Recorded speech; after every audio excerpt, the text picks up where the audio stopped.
अपघातासारख्या कोणत्याही इमर्जन्सीसाठी आता प्रवासाची रिस्क घेण्याची गरज नाही, कारण आता कणकवलीत सर्व अत्याधुनिक सुविधांनी सुसज्ज आहे डॉक्टर नागवेकर हॉस्पिटल आणि नर्सिंग होम।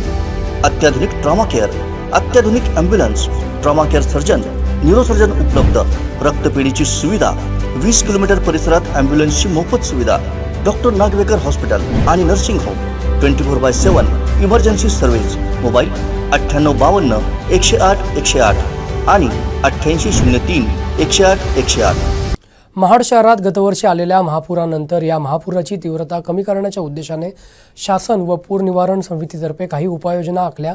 त्यानुसार नदीपात्रातील गाळ काढण्याच्या कामाचा शुभारंभ आमदार भरत गोगावले यांच्या हस्ते करण्यात आला।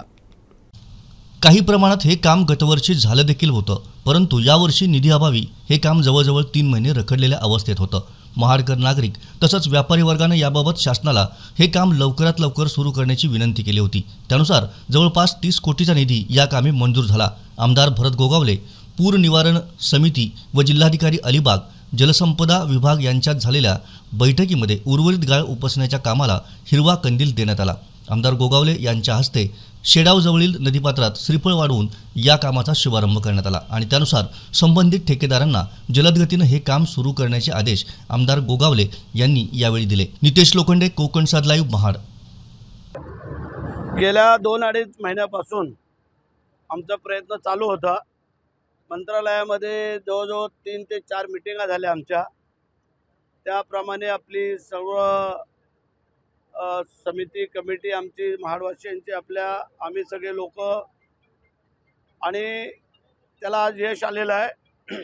तशी मान्यता अगोदरच मिळाली होती, परंतु काही तांत्रिक बाबी, टेक्निकल बाबीच्या ज्या अडचणी होत्या त्या आज मोकळं करून आज आम्ही अलिबागमध्ये मीटिंग घेतली। कलेक्टर, आम्ही आपल्या जलसंपदाच्या अधिकारी, इतर खात्याचे अधिकारी, सगळे अधिकारी होते आणि त्यानंतर आमच्या नितीन पावले होत्या, त्यानंतर आमच्या कुद्रमोदी होत्या, आमचे संजय शेठ होते, त्यानंतर कुमारभाई होते। अशी सगळी मंडळी आज आपली तिथे होती आणि आम्ही ते आज फायनल करून आज शिवाजी महाराजांचा जन्मोत्सव, शिवजयंती उत्सव तिथीप्रमाणे आणि आम्ही आजच ठरवलं की याचा शुभारंभ करायचा तर आजच करायचा आणि त्याप्रमाणे आम्ही आज तिथं मीटिंगमध्ये फायनल केलं। वरती मंत्रालयात तिथं अश्विन गुप्ता आहेत, त्यांना ही कल्पना दिली, कारण जे पैसे जिथून रिलीज होतात त्या सगळ्या मंडळींनी आज आम्हाला होकार दिला आणि आज आम्ही कामाला सुरुवात करतोय। त्याला थोडासा उशीर तर झाला आम्हाला येता, परंतु आज एक शिवाजी महाराजांच्या जन्म उत्सवाच्या दिवशी आज ह्या नदीतला गाळ काढणं सुरू करतो आम्ही आणि हा संपूर्ण अगदी वाळणखोरा असेल, वरणखोरा असेल, ह्या साईडला आमचा पोलादपूर सगळा भाग असेल, आमचे बिरवाडे असेल, पित्तळवाडीपर्यंतच्या अगदी पुढे या सगळ्या नद्यांचा गाळ काढून इकडे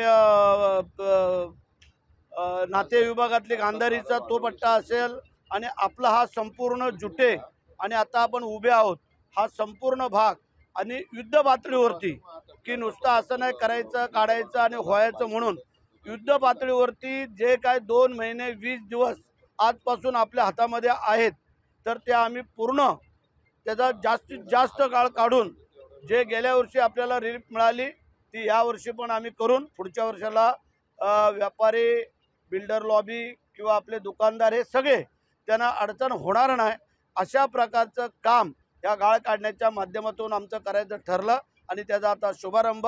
जय हिंद, जय महाराष्ट्र, वंदे मातरम।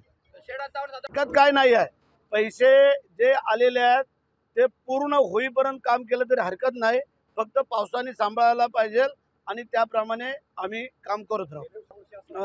अडचण अशी होते आपल्या इकडं की पाऊस पडल्यानंतर मग त्या गाड्या जाणं किंवा मशिनरी चालवणं थोडंसं अडचण होतं म्हणून, पण जर पाऊस लांबवला तर काम लांबवल।